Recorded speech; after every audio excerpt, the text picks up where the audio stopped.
buhay o kabiguan, ng ligaya o lungkot. Kaya marapat lamang na tanggapin si Jesus bilang tagapagligtas at Panginoon. At matapos yun ay panariwain ang katapatan at paglapit sa Kanya bawat araw o day by day. Ang day by day ay naglalayong umalalay sa pang-araw-araw na pamumuhay. Narito po si Kuya Ed Lapis sa mensaheng pinamagatang Comfort Others.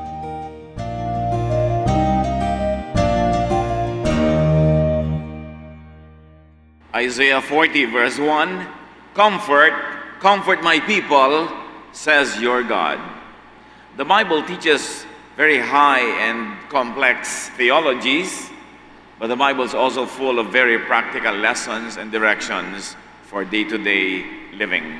Ang ating pag-aaral ngayon, pinamagitan natin, Comfort Others. Bigyan ng ginhawa ang kapwa. Salamat po, O Diyos, dahil kami pwedeng magkaroon ng ginhawa dahil sa inyo. Lumalapit kami ngayon upang papagliwanagin niyo ang aming isip. Turuan niyo po kami, Panginoon. Patawarin niyo kami sa aming mga kasalanan, linisin niyo kami at gawin niyo kami ngayong, Panginoong, sisidlan ng inyong karunungan. Enable us to grasp your wisdom and to apply this in daily life. Father, we ask you to be our preacher. Lead us, teach us. In the name of your Son, Jesus, we pray with thanksgiving. Amen. Jeremiah 20:10, I hear many whispering, terror on every side. And indeed, life could really be threatened with terror on every side. Life could seem so bleak and dark and scary. And life could really be burdened with cares, worries, fears, sadness. Maraming pabigat sa buhay. Maraming suliranin, maraming nagpapadilim ng ating pang-araw-araw na buhay, maraming alalahanin, kinakatakutan, at malalalim na mga lungkot. And most people are heavily burdened most of the time. People could be very weary, afraid, and sad. That's why comforting people is an important ministry. Many religious people, ang ministry nila is to afflict rather than comfort. Yes, we have to comfort the afflicted, and once in a while, afflict the comfortable. But very importantly, the ministry of Jesus was to comfort the afflicted. If ever he afflicted some people, it was only those hypocritical religious leaders that made daily life of the people such a big burden because of their many requirements. Pero kadalasan ang Panginoon ang binibigyan niya sa tao ay ginhawa, hindi panguusig, hindi pagpapahirap ng loob.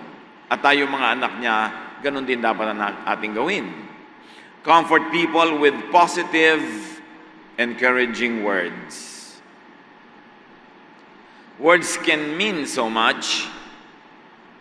Words can do so much. Sa salita na nadidinig natin sa ating kapwa, pwede tayong sumaya, pwede tayong lumungkot. Sa konting salita na natin dinig, pwede tayong panghinaan ng loob, pwede ring mabuo ang ating loob, pwede tayong tumapang o maging maduwag. Pwede tayong mabuo o mawasak ng salita ng kapwa. And negative words can hurt, discourage, and weaken. Negative words can disempower and even destroy. Because words trigger thoughts and feelings. Pag tayo nagpapawala ng mga salita mula sa ating bibig, mayroong iba't ibang uri ng nararamdaman ng nakikinig. Pwedeng-pwede siyang masaktan, pwedeng-pwede siyang lumiit ang pagtingin sa sarili, pwede siyang magalit. Yung iba ay kinamamatay pa nga ang nadidinig nila. Kaya dapat malinis ang pagsasalita. Malinis ang hangarin. At lalo tayong mga anak ng Diyos, iwasang sadyaing magsalita para manakit, para manglait, para magtaas ng sarili at magbaba ng kapwa. Ephesians 4:29, stop all your dirty talk. Say the right thing at the right time and help others by what you say. Marapat na pag nagbibitaw tayo ng salita ay nakakatulong nakakabuo, hindi nakakasira. Nakakapagpagaan, hindi nakakapagpabigat. Build up, edify, create, not destroy with words. Proverbs 12:18, sharp words cut like a sword, but words of wisdom heal. Pagka matino ang nagsasalita, yung mga magkakaaway nagkakasundo. Pero pagka hindi matino ang nagsasalita, yung magkakasundo na nag-aaway-away pa. Dahil daig ng salita ang anumang matalim na kutsilyo o espada o anumang bagay. Kayang-kayang humiwa, magpadugo, manakit. So it's our choice when we speak. Do we hurt or soothe feelings? Do we calm or agitate people? Do we inspire them to bring out the best in them or the worst? Shall we wound or heal? That only means that words have power. And we are answerable to God for the power of our words. Because all power comes from God, and all who use power should be answerable to God. May kapangyarihan ang salita.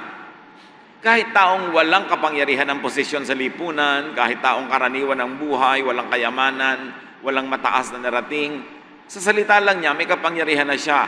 Dahil ang salita niya ay pwedeng makapanira, makapanakit, pwedeng makabuo, pwedeng makapagpagaan ng loob.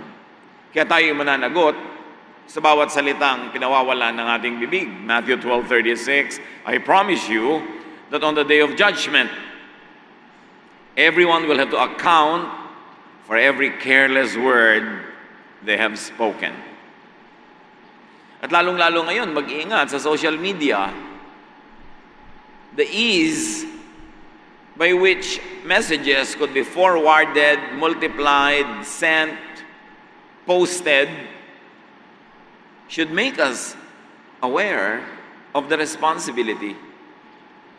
Hindi tayo dapat lagi na lamang na nagpo-post, nagpo-forward, nag-share ng mga mensahe, hindi naman tayo sure. Ang dami-dami ang hilig mag-post ng mga health messages para matanggal ang iyong mga bato, uminom ka ng ganitong suka. Na-prove nyo na ba talaga? Meron ba talagang scientific proof? O may nag-share lang sa inyo dahil senior sa kanya ng kung sino man nag-share? Saan nagsimula ang mensaheng ito? Baka naman sa factory ng suka. Ang dami-dami nating i-share para sa iyong blood pressure, kumain ka ng dahon ng kangkong. Sure mo?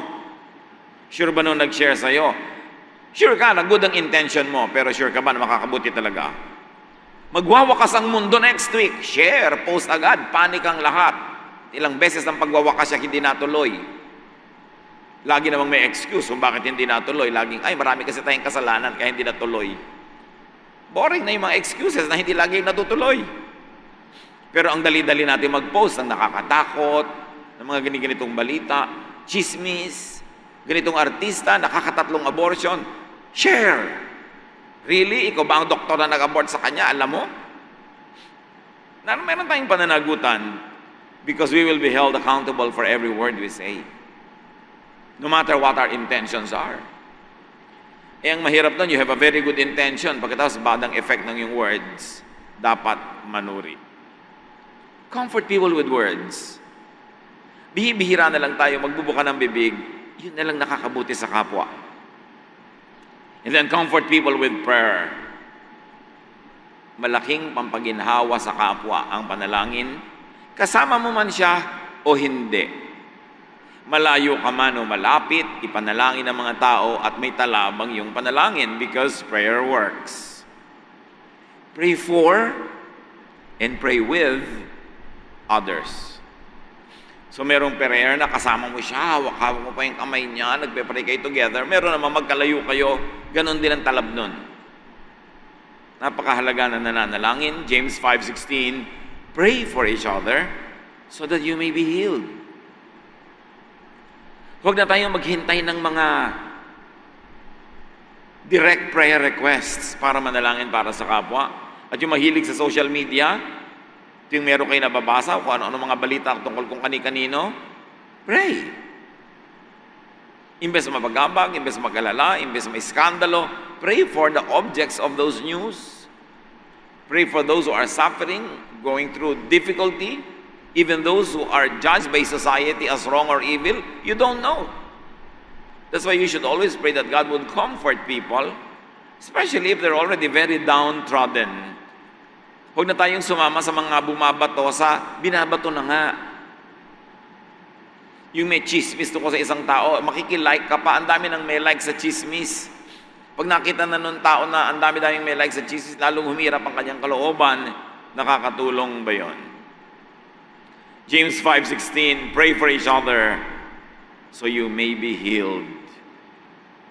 Nakakagaling ang pagdarasal, nakakagaling doon sa ipinagdarasal, and with the way the verse is written, nakagagaling din sa nagdarasal. So pagka nagdarasal ka para sa ibang tao, hindi lang silang nakikinabang, ikaw din. Kasi ang tao pag nananalangin, nalalagay ang espiritu mo sa isang level that is connected with the Lord. Ikaw man tumatanggap ng pagpapala, kahit ikaw ay humihingi lang para sa iba ng pagpapala. Kasi kung nag-aabot ka ng isang bagay sa isang tao, pwede bang hindi ka makinabang sa inaabot mo? Sabi nga nila, pwede bang nasa kusina ka na hindi ka maulingan nung uso pa ang uling? So siguro, merong modern rendition yan, pwede bang nasa kusina ka na hindi ka nakakatikim? So kung dasal ka ng dasal para sa iba, pwede bang hindi ka mapagpala? Impossible. Kaya ang pagdarasal ay isang napakabanal na gawain na hindi dapat pinag-aaway-awayan, pinagkakaguluhan at pinag-iintrigahan kung sino ang mangunguna sa dasal, sino ang mag-open, sino ang mag-close at dasal, sino ang may pinakamahaba. Banal na ngayong gawain, gagawin pa nating magulo. Dapat pagpaparaya, pagpapakumbaba, para tahimik, para effective ang prayer. Comfort people with presence, with personal companionship. Genesis 2:18, the Lord God said, it is not good for the man to be alone, and that is not good for anyone. Hindi mabuti na ang tao ay nag-iisa, lalo't siya ay nalulungkot. Your presence could be a great gift. But also your absence or your well-timed distance could also be a very wonderful gift. So mamimili tayo. Gift ba ngayon ang presence ko o gift ang absence ko, bibigyan ko yung tao ng space? Dapat din tayo nag-iisip. Hindi natin laging dapat isinasaksakan sa sarili natin sa buhay ng may buhay. Hindi tayo lagi nakabalandra, nakasingit, nakatanong, nakausisa. Kahit mga maaaring napakagandang regalo natin sa kapwa yung ating presensya, kumisan mainam ding regalo yung ating absence. Yung tahimik lang tayo, malayo-layo, binibigyan natin siya ng lugar para mapag-isa, para mapag-isip. At huwag natin ugaliin na manita. Halimbawa, niregaluhan yung iba, ikaw hindi. Huwag ka na manita, hindi ka na nga niregaluhan, maninita ka pa. Anong gusto mo? Ipahiya mo yung hindi nagbigay sa'yo? O tahasang sabihin niya sa'yo na next year ka pa naka-schedule? O next 10 years pa? May mga tao mahilig manita. Huy, bakit binigyan mo si ganon? Ako hindi. Bakit? Duty ko ba na bigyan ka? Tungkulin ba yon para sitahin mo ako? Alam niyo, ating katahimikan, pananahimik, pagpipigil ng ating mga bibig, regalo din natin sa kapwa. Kasi kumisan kung lagi tayo nagtatanong, nag-uusisa, naninita, pinapahirapan natin sila. O kaya pinapahiya, o kaya pinapasubo. Huwag tayo maging makasarili, na mapagbigyan lang natin ang gusto nating sabihin, kahit yung kapwa ang nagipit, kahit yung kapwa yung nasukol, na corner, makapagsalita ka lang. So your presence, or your well-timed absence, could be a gift to people. But generally speaking, when people are needy, sad, lonely, sick, your companionship could be a gift. Kaya lang siyempre, pag may sakit ang mga tao, bago ka dumalaw, maligo ka muna, baka magdala ka pa ng mikrobyo. Mag-alcohol ka ng kamay. Ikaskas mong mabuti sa mga doormat ang iyong sapin sa paa dahil baka may dala kang dumi ng buong kalye, ma-infect ang pasyente. And when you visit the sick, it should be no more than 5 minutes. You know, 3 hours na, nakitulog na sa tabi ng pasyente para magpahinga. kinain na yung mga pagkain na dala-dala ng iba doon, ang tagal-tagal na, kwentuhan ang kwento. Ano, a few minutes will do. Makita lang nung may sakit na dumalaw ka, na ipag-pray mo siya, support na yon. Don't stay too long unless ikaw yung bantay or unless ikaw talaga yung nahihilingan. Pero mabuti na kung pipili ka ng sasamahan ngayon, yung nagse-celebrate o yung nalulungkot, doon ka na sa nalulungkot sumama. Mas may value sa kanya yung presence mo kaysa doon sa nagse-celebrate. At saka marami namang nakikiselebrate sa masaya, konti lang nakikiramay sa malungkot. Kaya yung value ng yung presence, mas mataas. Ecclesiastes 4:9-10, you are better off to have a friend than to be all alone. Because then you will get more enjoyment out of what you earn. If you fall, your friend can help you up.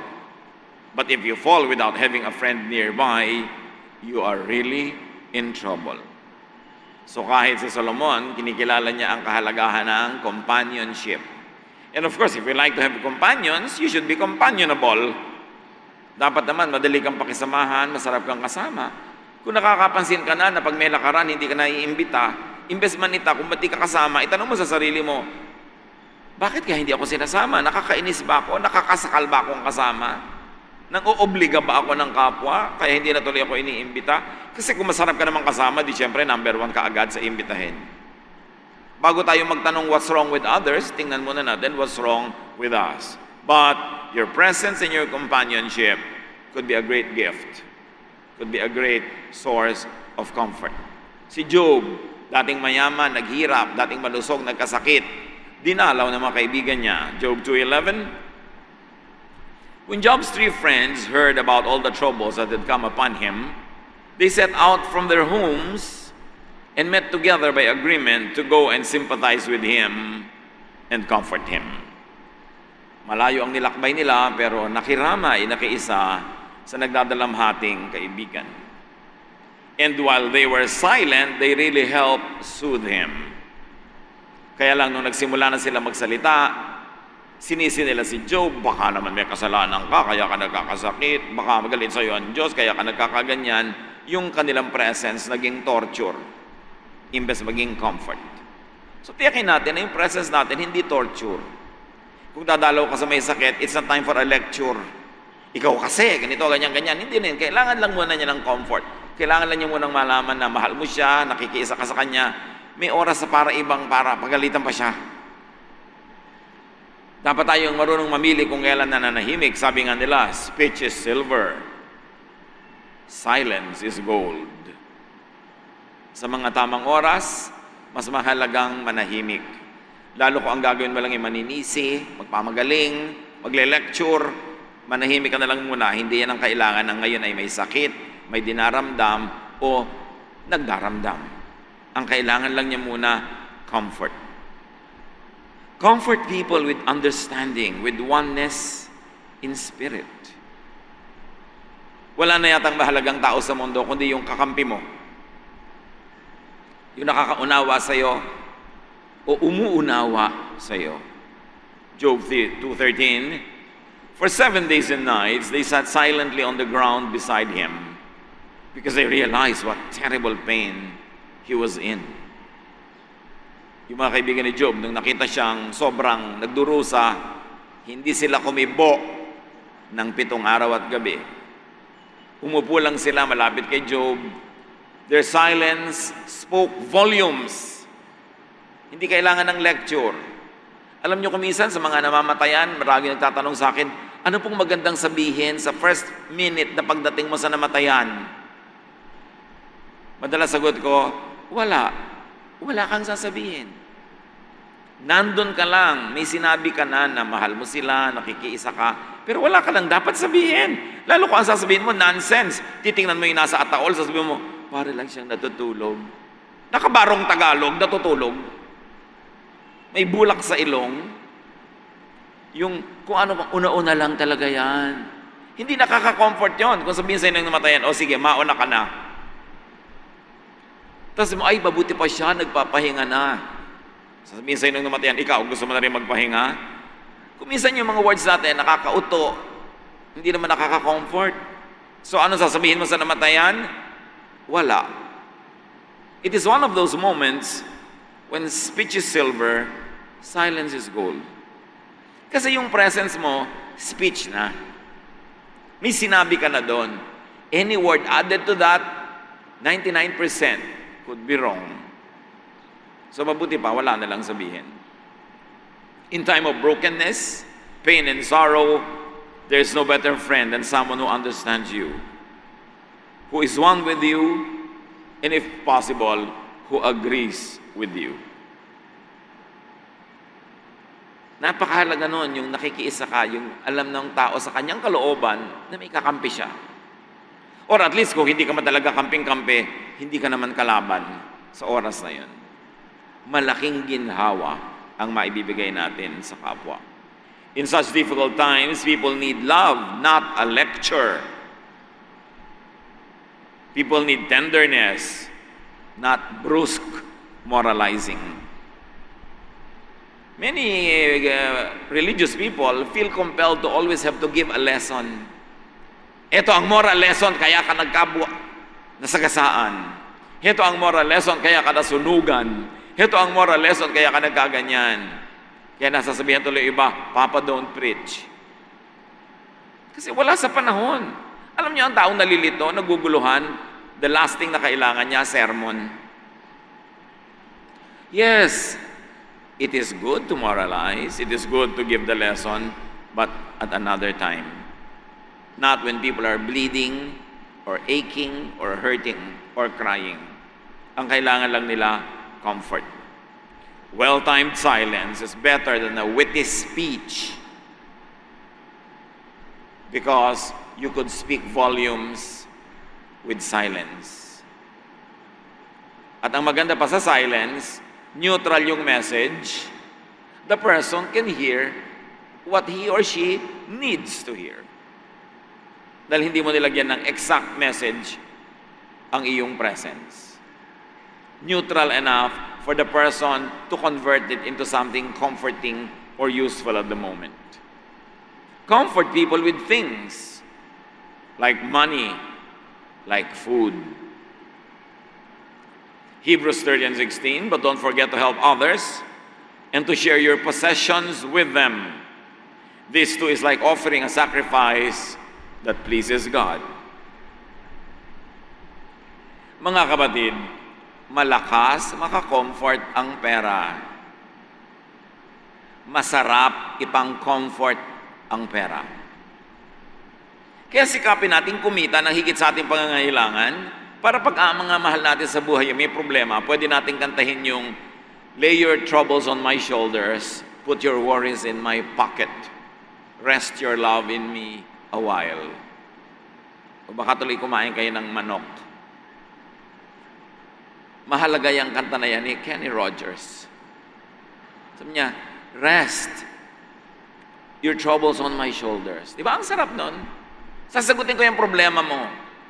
Namatayan ka, lungkot na lungkot ka, o sige, sagot ko na ang kataul. May lote ka ba? Wala nga po. O sige, ilibing na dun sa aking lote. Ang sarap na comfort yun sa namatayan kaysa yung para lang siyang natutulog. Walang saysay yung salita na yon. Dapat nagpunta ka sa namatayan, may dala kang 3 baldeng biskwet. May dala kang 5 kahon ng mamon. May dala kang 3 pakete na malalaki ng mga Tetra Paks o ng mineral water painom sa mga tao. Yun ang help. At masarap itulong ang bagay. Lalo't kung yun ang kailangan ng tao. May kaibigan kang namatayan, hirap na hirap magpakain ng mga dumarating na bisita. Ikaw na lang magbayad sa catering. Tulong. Malaking tulong yun. Alam nyo nga kaya sabi ko, malakas na pang-comfort ang pera. Money is good. It is the love for money that is evil. The love of money. But to use money nicely, lovingly, that's a great ministry. Kaya ministry mo din dapat na magpayaman. Ministry mo na magkaroon ng extra income para pag may nangangailangan, may maitulong ka. Mission ba natin yun? Ambisyon natin na, naku, ang hihirap ng mga kamag-anak ko, magsisikap ako na para may extra. Sigurado pag nagkasakit siya, namatayan niya, walang ibabayad. So darating na ako, tutulungan ko na. Nasubukan niyo na ba mga kapatid, nadadalaw kayo sa ospital, imbes ang dala nyo prutas o bulaklak na kumisan allergic yung pasyente, dadaan muna kayo sa billing department.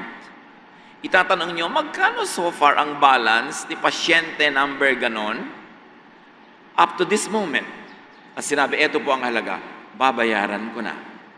Pagpasok mo sa kwarto, dala-dala mo resibo, o binayaran ko na up to this minute. Di ba ang sarap namang dala sa may sakit yun? Lalo't kung kaya natin. There is a lot of ways to comfort people. And the more money you have, the more capable you are of giving a lot more comfort. Kaya sikapin natin na magpaunlad ng buhay para pwede tayong magregalo ng mga ganun. O kung hindi mo binayaran lahat, binayaran mo yung kalahati, yung 1/4, may saysay yung dating mo. May practical comfort agad. James 2:15, if you know someone who doesn't have any clothes or food, you shouldn't say, I hope all goes well for you. I hope you will be warm and have plenty to eat. What good is it to say this unless you do something to help? Sabi, anong mapapala na? Sabi mo, naku, sana gumaling ka na. Naku, nawa, magkaroon ka. Tapos ipagpe-pray mo pa, Lord, bigyan niyo po sila ng provision. Sa pagpe-pray mo, ipinwera mo na yung sarili mo sa magbibigay. Ipinasa Diyos mo na. Why don't we pray, Lord, enable me to give at least part of the provisions they need. Then you become part of the solution. Kasi sabi ng James, walang saysay ang salita. Tumulong ka sa gawa. Yan ang mahalaga. 2 Corinthians 1:3-4, the Father is a merciful God who always gives us comfort. He comforts us when we are in trouble so that we can share that same comfort with others in trouble. So, napakabuti ng Ama, lagi niya tayong binibigyan ng ginhawa, tulong pag tayo ay nasa kagipitan, para yung tulong din na ibinibigay niya sa atin ay iabot naman natin sa ibang nagigipit din. Sa makatuwid, ang bawat pagtanggap ng pagpapala sa Diyos ay may kakambal na pananagutan na iabot ang pagpapalang ito sa mga iba naman na mayroon ding pangangailangan. You are not the end user, but you are a participant in this cycle of giving, in this circle of life.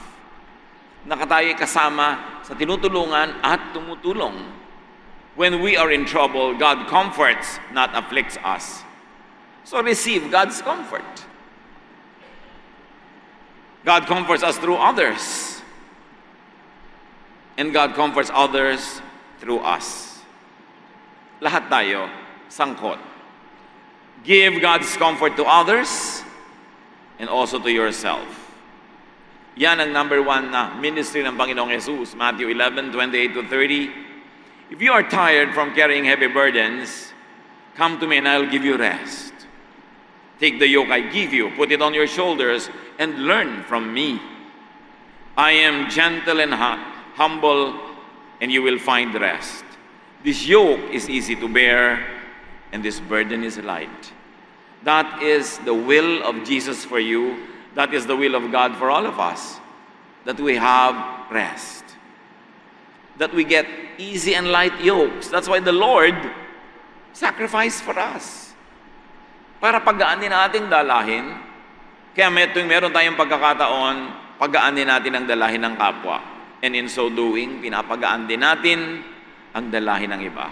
Ama namin, turuan nyo kami na maging angels of comfort. Maging daluyan ng pagpapala tungo sa iba.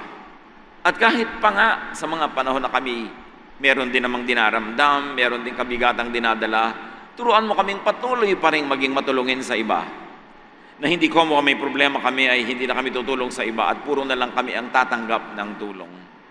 Make us sensitive to the situation of many people around us so that you could love them through us. And also we open up our hearts to you, O God, so that you could love us through others. Turuan niyo kami magtulong-tulungan sapagkat panapanahon lang ang pangangailangan at kahinaan at kailangan namin ang isa't isa. Pagbulay-bulayan natin mga kapatid ang kahulugan nito, find from the wisdom of God very practical applications. Let's bow before the Lord in some moments of silence and ponder the comforting ministry that we can have towards other people.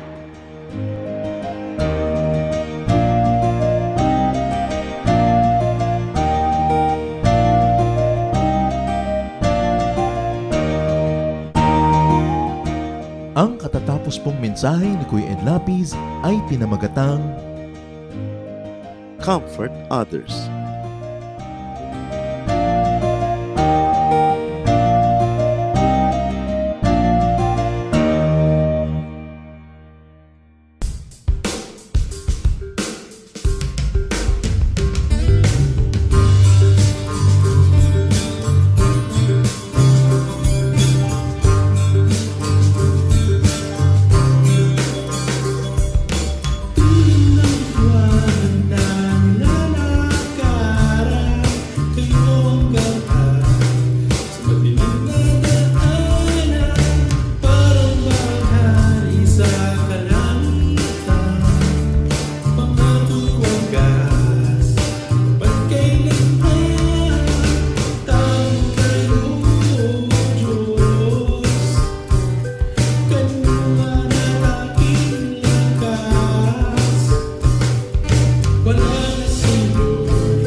Maraming kayamanan ng ating bayan na dapat maipagmalaki at isa na rito ang ating musika. Napakarami ng mga instrumentong pangtugtog ng ating lahi. Isa na rito ang kulintang tamlang ng mga Maguindanao sa Cotabato.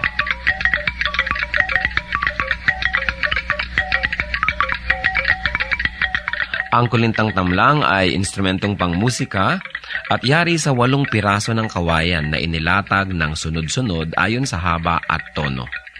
Hinahampas ito ng 2 maiigsing patpat sa magkabilang kamay. Sa mga Maguindanao, ang kulintang ang pinakakilala at pinakapangkaraniwang instrumentong ginagamit sa mga kasiyahan. Ito ay isang hanay ng 8 maliliit na agong na may umbok. Subalit sa kakulangan nito ay maaring gamitin sa halip ang kulintang tamlang. 2 tao ang maaring tumugtog sa isang set ng kulintang tamlang. Ang una ay tumutugtog ng melodya, habang ang ikalawa naman ay tumutugtog ng ritmong paulit-ulit or steady drone rhythm, na pinakamaliit na instrumento naman ang siyang hinahampas. Karaniwan din na makikita itong ginagamit ng mga kabataan sa kanilang pagsasanay at pag-aaral ng mga ritmo ng kulintang.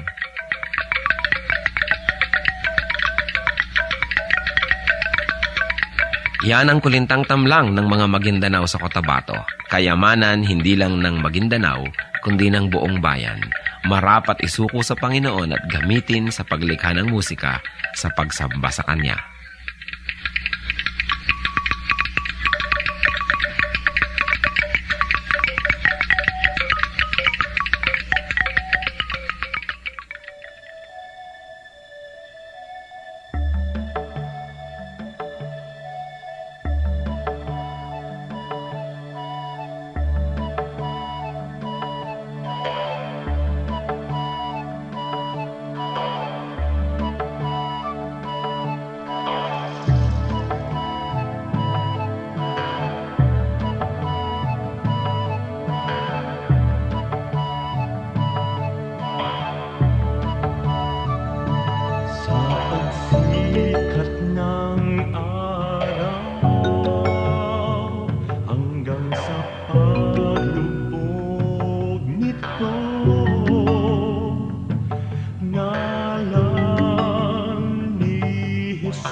kaarawan, tumatanglaw sa aking daan, namumuna, gumagabay sa aking bala ng hapon.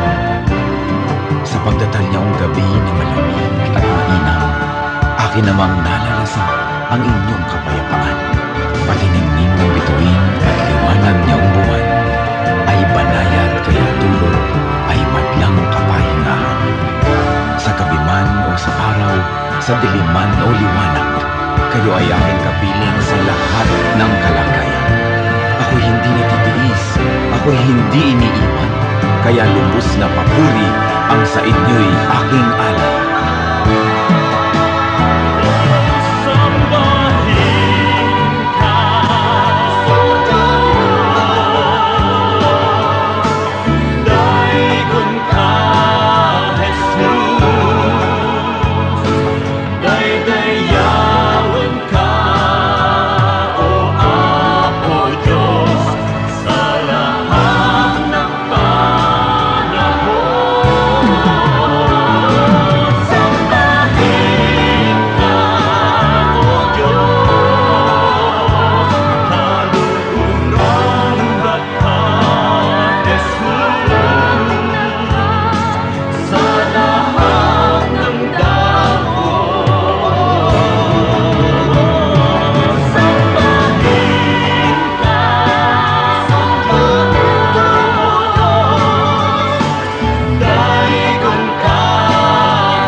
Bakit second-class citizen ang babae sa lipunan natin?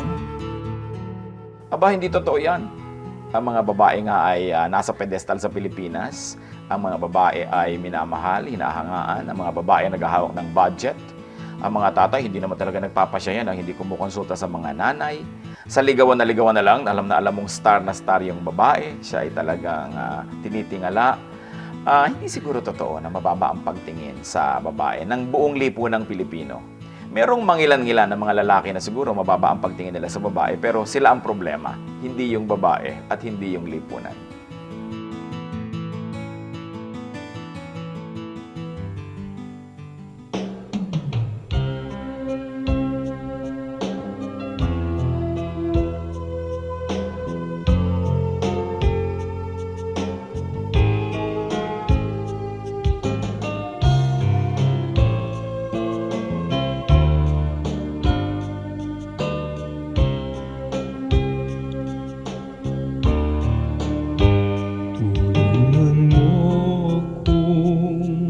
Sundin ang iyong mga utos.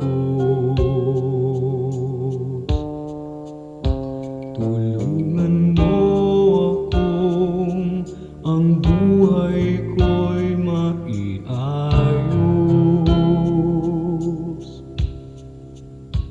At sa mga tukso, tulungan mong pigilin ang sarili ko. Tulungan mo akong maging tapat sa'yo. Pagpipigil sa sarili sa sarili. Kung nalulungkot at nalulumbay, magtiis at maghintay. Pagpipigil sa sarili, pagpipigil sa sarili, ang ituro mo sa buhay ko, Jesus.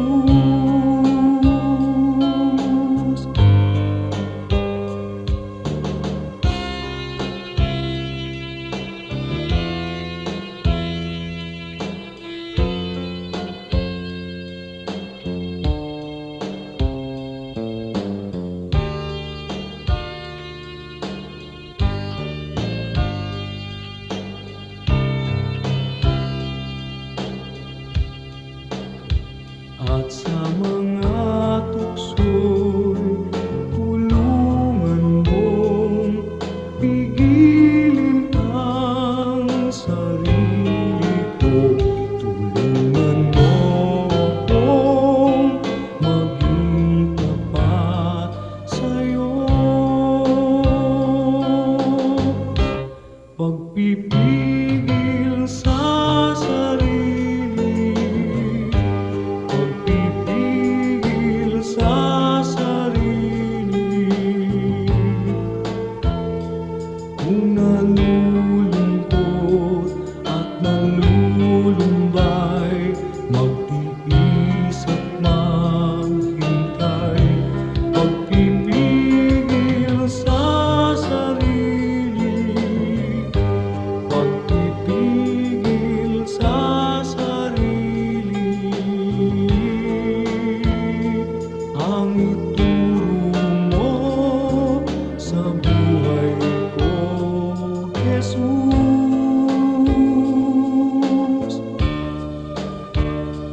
Ang ituro mo sa buhay ko, Jesus.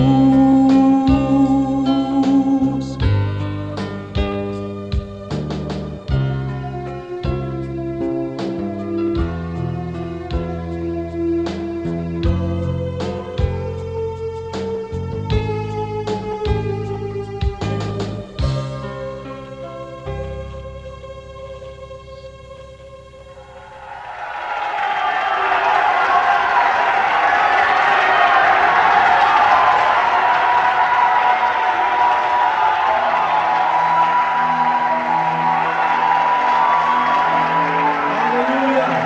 Ating paghiwalay ang kadakilaan ng Panginoon.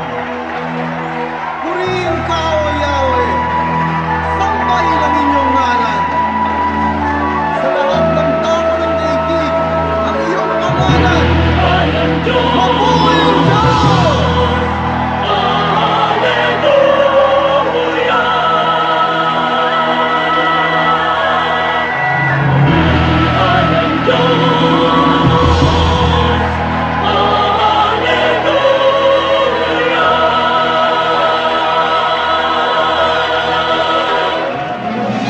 Hallelujah! Mabuhay ka, O Yahweh!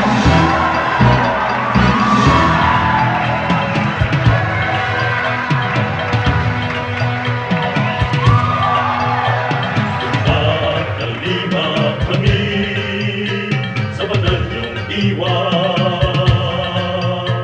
Pag-ibig niyo'y ipagbubuti ng buong sigla. Ating ialay tong awit sa Diyos Ama. Ihayag ang ligayang nadarama. Isigaw sa lahat ng bansa. Hallelujah! Hallelujah!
Jesus lamang mabuhay.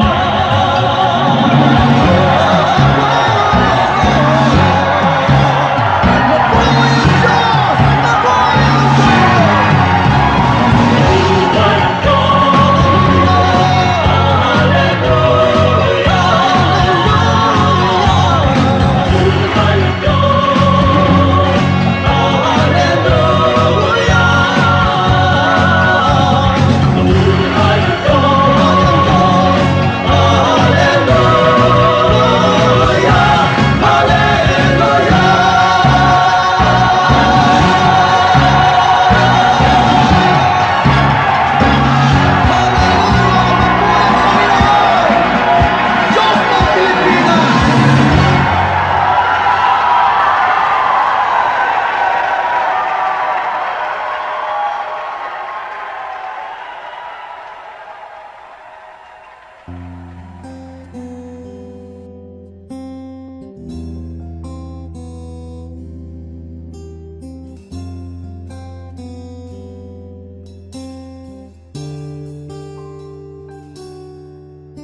Mula sa sinapupunan, ako'y iyong kilala.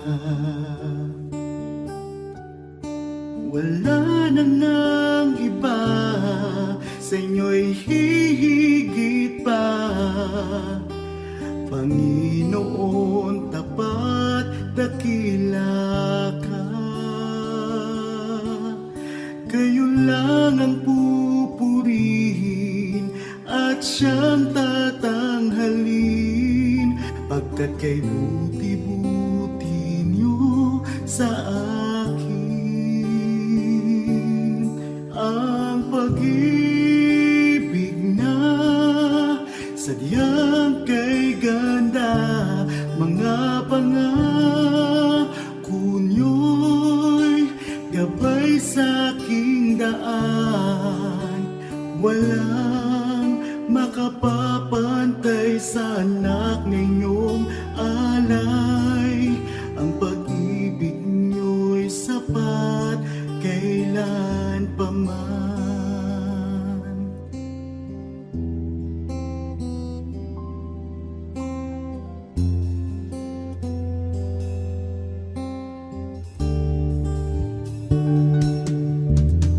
Tinawag niyo akong kaibigan, kahit na ako ay pariwara. Sagat sa labis ang inyong pagmamahal, sa tupang sa kawan na nawala. Kung aking bibilangin bawat butil ng buhangin, ang habag niyo'y ganon karami rin. Ang pag-ibig niya sadyang kay ganda, mga pangako niyo'y gabay sa aking daan.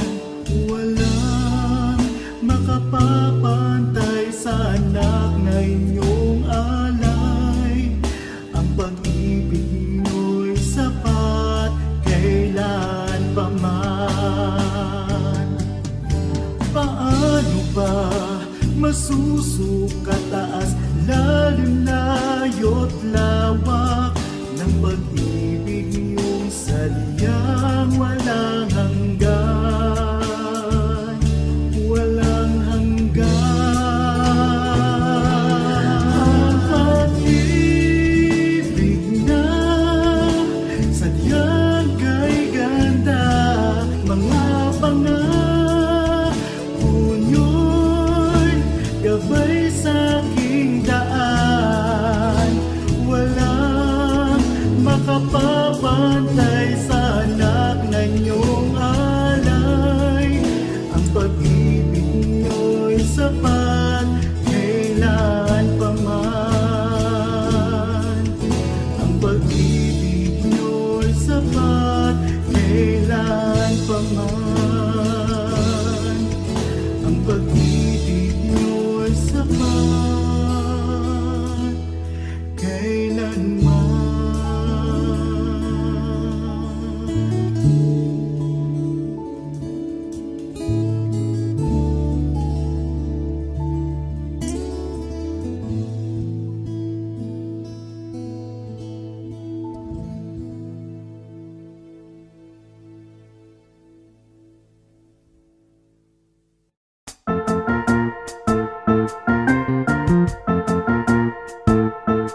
Oras na po para pansamantalang magpaalam ang programang Day by Day.